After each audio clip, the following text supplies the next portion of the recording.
तड़पने की जिंदगी है।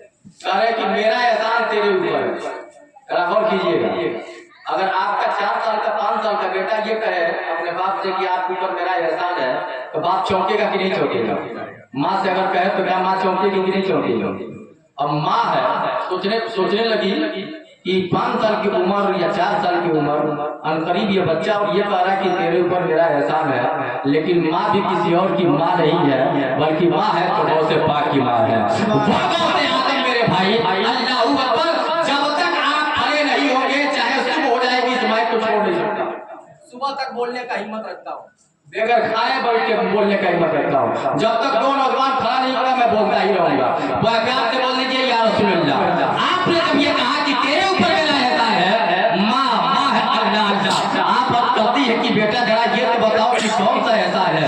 कहा माँ जरा उस वक्त को याद कीजिए। कहा कौन सा वक्त? कहा एक वक्त ऐसा था कि मैं आपके शिकम में फरमान कर रहा था और उस वक्त आपको किसी और चीज की ख्वाहिश नहीं हुई थी। कहा किस चीज की ख्वाहिश थी? तो आप कहते हैं कि मेरी माँ, मैं आप एक वक्त गई और जाने के बाद आपको अंगूर खाने की तमन्ना की है, इरादा आप कर रही है और अंगूर के गुच्छे पे आप हाथ लगाना चाह रही थी, लेकिन जैसे ही आप हाथ लगा रही थी आपके शिकम में दर्द हो रहा था और आप बैठ जाती थी। आपने कहा हाँ बेटा, कहा 1 मरतबा, कहा नहीं 2 मरतबा, कहा 3 मरतबा, कहा हाँ 3 मरतबा मैं कोशिश की कि मैं जाऊँ उस अंगूर के गुच्छे को तोड़ लो और तोड़ के मैं उसे खा लो। कसम खुदा की, तब गौसे आदम ने कहा था, ऐ मेरी वालिदा सुन लीजिए, वो दर्द तुझे कोई और नहीं दे रहा था, बल्कि ऐ मेरी माँ, अगर वो दर्द तुझे कोई दे रहा था तो तेरा बेटा तुझे दर्द दे रहा था, वो तेरा बेटा तुझे दर्द दे रहा था। कसम खुदा की, तब माँ ने पूछा था, ऐ बेटा जरा ये तो बताओ आखिर के दर्द तुम क्यों दे रहे थे? तो गौसे आदम बताते हैं कि सुन लीजिए, मेरी निगाहें के देख रही थी, ऐ मेरी वालिदा जिस अंगूर के गुच्छे पे आप हाथ लगाने वाली थी, उस अंगूर के गुच्छे पे कुछ और नहीं बैठा था बल्कि एक बिच्छू बैठा हुआ था। जैसे आप हाथ लगाती वो बिच्छू डंक मारता और मारने के बाद तकलीफ आपको होती, वो तकलीफ मुझे भी हो जाती। अब मेरा पलट क्या जाएंगे, माँ के शिकम में है और माँ के शिकम में रखे जो अपनी माँ की हिफाजत करेगा, कसम खुदा की, दुनिया में जो गौसे पाक का दीवाना होगा अब वो इंसान दुनिया छोड़ के जाएगा। अल्लाह अल्लाह, उसे रब्बे कायनात कहीं और जगह नहीं बल्कि जन्नत में जगह अता फरमा। नारे तकबीर, नारे रिसालत, मसलके आला हज़रत सरकार की आमद, जश्न गौसुल वरा कॉन्फ्रेंस, नारे तकबीर। अब एक शेर सुनिएगा, सुनाऊं? बोलिए सुभान अल्लाह और प्यार से बोलिए सुभान अल्लाह। जब तक बोलता हूँ मौलाना क्या मुरीद सब जानते हैं कि मैं सोने नहीं देता हूँ, और मेरे बाद आप सोइए या जो कुछ कीजिए, लेकिन जब तक आपका बेटा आपका भाई बोल रहा है जरा प्यार से बोल दीजिए सुभान अल्लाह और वापस से बोल दीजिए कि दिलों के दर्द के कांटे निकाल देता है, सुभान अल्लाह, और दिलों के दर्द के कांटे निकाल देता है, और नबी का जिक्र मुसीबत को टाल देता है, और नबी का जिक्र मुसीबत को टाल देता है, और मैं कादिरी हूँ,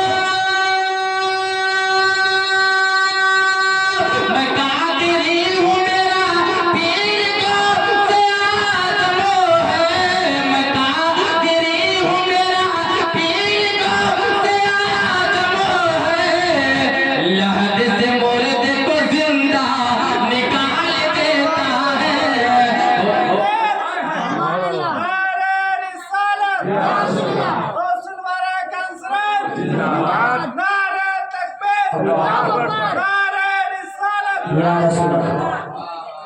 लहद से मुर्द को जिंदा निकाल देता है। और करीब आ जाइए और गौसे आजम की बारगाह में पहुंचिए, तब आपको अंदाजा लगेगा।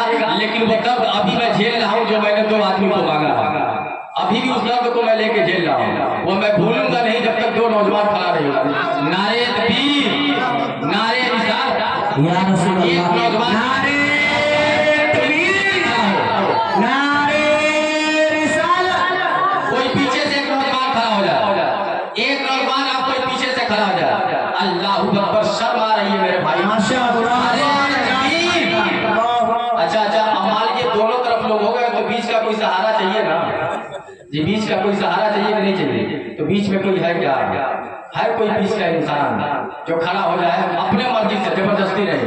बस अभी 3 लोग हो गए हैं, बहुत ज्यादा हो गया, जरा करीब आ जाइए। आइए, मैं आज आपके हाथों का बोसा लेना चाहता हूँ। मैं आज आपके हाथों को बोसा लेना चाहता हूँ। आने भाई, माशाअल्लाह। यकीनन मेरा ये दिल कह रहा है कि इनकी वालदा जब दूध पिलाई होगी तो कलमा शरीफ पढ़ के पिलाई होगी। ये मेरा दिल कह रहा, ये मेरा दिल कह रहा। मैंने शुरू में कहा कि गौसे पाक 18 पारा का अगर हाफिज़े कुरान हो गया है तो अल्लाहू अकबर वो करम किसका है और वो अल्लाहू अकबर वो नजरिया और आदत किसकी थी? तो आप भी कहेंगे गौसे पाक की माँ की थी कि गौसे पाक की माँ कुरान की तिलावत करती थी और गौसे पाक अल्लाह माँ के शिकम में अल्लाहू अकबर आपने हिफ्ज़ कर लिया। मैं आपसे सिर्फ एक ही चीज कहना चाहूंगा, ये कोई जबरदस्ती नहीं है, सिर्फ ये कहना चाहता हूँ कि जितना वक्त मिलेगा इंशाल्लाह कल से नमाज पढ़ेंगे। पढ़ रहे हैं, पढ़ते हैं। आपकी जरूरत जी अगर शुरुआत किया है तो कोई और तीसरा खड़ा जी। मैं जितना जो वक्त मिलेगा आपको, अगर जोहर में टाइम मिलता है तो इंशाल्लाह जोहर में आएंगे, असर में अगर टाइम मिलता है तो असर में आइए। मान लीजिए आप काम करते हो तो दिन भर तो किसी के वहाँ काम करते होंगे जी, टीचर है सरकारी प्राइवेट है, चलिए अगर टीचर है आप नमाज पढ़ के देखिए चेहरे की और रोशनी न बढ़ गई तो फिर नासिर से निजामी में रखा जी। इंशाअल्लाह जो वक्त मिलेगा इंशाअल्लाह पढ़ेंगे। अच्छा एक चीज बताइए कि हमारा मैन साहब इसे बिल्कुल अच्छे तरीके से रिकॉर्ड कीजिएगा। तुम अच्छे तरीके से रिकॉर्ड कीजिए। अच्छे बताइए किसी के घर से जब बारात निकलती है तो खाली नौजवान जाएगा? अच्छा बुजुर्गों की जरूरत पड़ेगा कि ना? सबकी जरूरत है। नहीं, सबकी जरूरत तो अलग है, लेकिन खास तौर से चचा लोग की जरूरत पहले है। चचा लोग की जरूरत पहले है।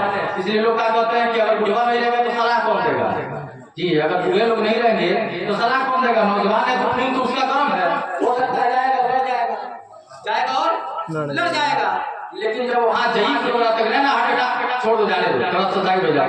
तो इन तीनों की रहनुमाई करने के लिए कोई 50 साल वाला खड़ा हो जाएगा। है कोई चचा? अल्लाह जगह आज वो से पाक के सकते पढ़ते हैं चचा, नमाज पढ़ते हैं जी, मौजिन है तो चचा आप पढ़ते हैं तो आप पढ़िए, जो नहीं पढ़ता उसके मुझे जरूरत है। कोई एक चचा खड़ा जा देखे किसके ऊपर वो से पाक की नजर पड़ रही है। फिर उसके बाद से 1-2 चीजें बताऊंगा, अपनी जगह ले लूंगा, मेरे बाद भी आपको तकरीर समाप्त करनी है। कोई एक चचा 45-50 साल वाला अल्लाहू अकबर, अभी दहेज लेने की बारी आ जाती तो किसी को जबरदस्ती नहीं करना पड़ता। ना ना ना, अगर दहेज की बारी आ जाती तो किसी को जबरदस्ती नहीं पता था। अगर वो कहता 1 लाख की शादी करेंगे तेरे घर, मैं 5 लाख लूंगा तब करूंगा यार, वो आपके लिए कहीं से जायज नहीं जो आप मांग रहे हैं। लेकिन ये पढ़ोगे तो अल्लाहू अकबर रोज़े महशर की जागुजार हुआ और वली खुशी से नमाज हुआ। जरा देख मेरे भाई, आप नमाज पढ़ के तो देखो चेहरे पे रोशनी आ जाती है, आप नमाज पढ़ के तो देखो मोहल्ले में इज्जत बढ़ जाती है। आप खुदा के घर का राही तो बन के दिखा दो, दुनिया आपके पीछे पीछे चलने के लिए तैयार हो जाया करती है। वह सरकारें से मेरा गौसे आदम है, तारीख ये पेश करती है अल्लाह जो एक रात खड़ा होकर मुकम्मल कुरान पाक पढ़ा करते थे उन्हीं को दुनिया गौसे आदम कहा करती है। जो ऐशा के वजू से 40 साल तक अल्लाह फजर की नमाज पढ़े उसी को दुनिया गौसे आदम कहा करती है। जो ठोकर से मुर्दे को जिंदा कर दे उसी को दुनिया गौसे आदम कहा करती है। जो 12 साल की डूबी हुई कश्ती को अल्लाह कराने का काम कर दे उसी को दुनिया गौसे आदम कहा करती है। जो एक पल में बेटी से बेटा बनाने का काम कर दे दुनिया उसी को गौसे आदम कहा करती है। जो एक डाले से कई साल तक फैलाने का काम करे उसी को दुनिया गौसे आदम कहा करती है। और अल्लाह पूरी दुनिया को भाई की तरह अपने हवेली पे देखने का काम किया करता है उसी को दुनिया गौसे सुभान अल्लाह, सुभान अल्लाह। कहा करती है। कोई मेरा बाप क्या इसमें 50 साल वाला है? कोई मेरा बाप है? इधर आ जाइए, माशाअल्लाह, सुभान अल्लाह। आप ये समझ लीजिए कि आपका जलसा बिल्कुल टनाटन है। क्या है? टनाटन। अरे बोलिए ना ये, अगर टनाटन है आप तो आप भी बोल दीजिए टनाटन है। लेकिन अभी मेरा वक्त है आपके नजदीक जी, लाल गमछा वाले चचा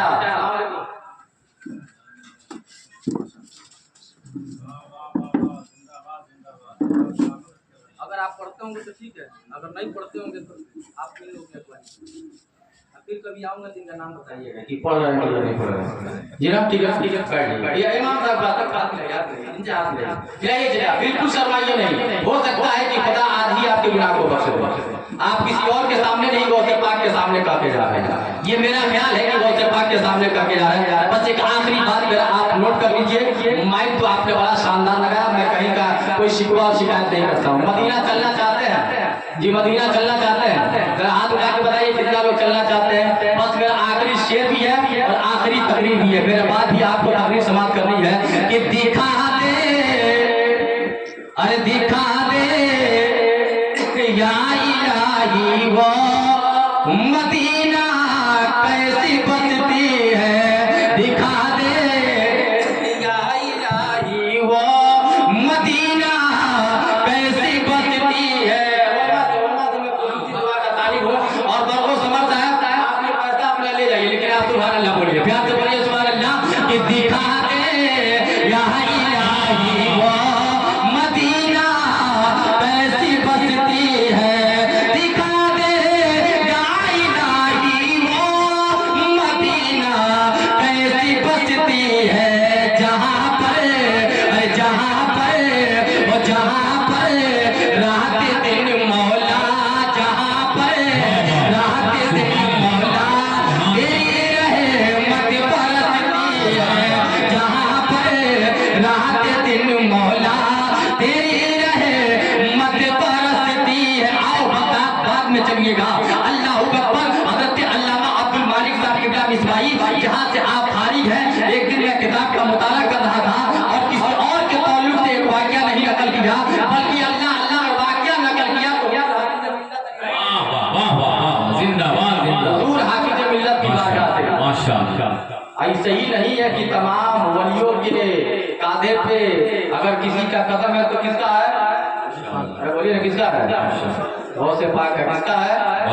वो हुजूर हाफिज़ मिल्लत अली रहमा की बारगाह में उसी मुबारक तौर पे फोटो लेके पूरा साफ एक शख्स पहुंचा और